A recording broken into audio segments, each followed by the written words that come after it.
நம்ம தினமும் தூங்கும்போது தலகாணி வச்சு தூங்குவோம். தலகாணி வச்சு தூங்கும்போது தலகாணிக்கு அடியில் நான் சொல்ல போகிற இந்த பொருட்களை வச்சு படுத்திங்கன்னா அதனால் உங்களுக்கு சில நன்மைகள் கிடைக்கும். அது எந்தெந்த பொருட்கள் என்பதை நாம் இப்போ காண்போம். நீங்கள் தினமும் படுக்கும்போது தலகாணியை வைத்து அதுக்கு அடியில் ஏதாவது ஒரு இரும்பு பொருளை வச்சு படுத்திங்கன்னா உங்ககிட்ட இருக்கிற எதிர்மறை எண்ணங்கள் எல்லாமே காணாமல் போகும் மற்றும் கெட்ட எண்ணங்களும் எதுவும் வராமல் இருக்கும். அப்புறம் பெருஞ்சீரகத்தோட விதையை வெள்ளை துணியில் கட்டி நீங்கள் தலகாணிக்கு அடியில் வச்சு படுத்து தூங்குனீங்கன்னா ராகு தோஷம் நீங்கும்.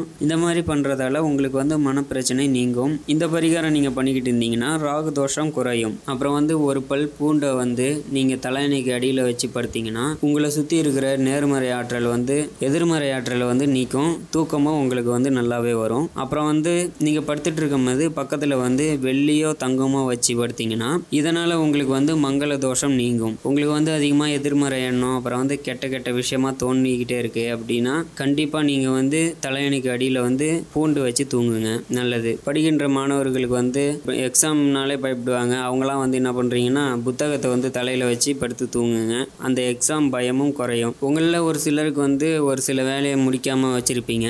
அந்த வேலையை கனவுல வந்துக்கிட்டு டார்ச்சர் பண்ணிக்கிட்டே இருக்கும், தூங்க விடாமல் பண்ணும். அப்போது உங்களுக்கு தூக்கமும் கெட்டு போகும். இந்த மாதிரி டைமில் என்ன பண்ணுறீங்கன்னா நீங்கள் ஏதாவது இரும்பு பொருளை நீங்கள் தலகாணிக்கு அடியில் வச்சு படுக்கிறது நல்லது. இரும்பாலான எந்த பொருளாக இருந்தாலும் பரவாயில்ல, வச்சு படுத்துக்குங்க. இதனால் உங்களுக்கு ராகு தோஷமும் கேது தோஷமும் நீங்கும், மன அமைதி கிடைக்கும். அடுத்து பாசி பருப்பு. இதை நீங்கள் செவ்வாய்க்கிழமையில் பாசி பருப்பை பச்சை துணியில் கட்டணும். கட்டி இதை தலகாணிக்கு அடியில் வச்சு நீங்கள் படுத்து தூங்கிட்டு மறுநாள் காலையில் யாராவது கன்னி பெண்களுக்கு இதை தானமாக கொடுத்துடணும். இந்த மாதிரி நீங்கள் செஞ்சுட்டு வந்தீங்கன்னா புதன் தோஷம் உங்களுக்கு நீங்கும். உங்கள் வாழ்க்கையில் முன்னேற்றமான சூழ்நிலையும் ஏற்படும்.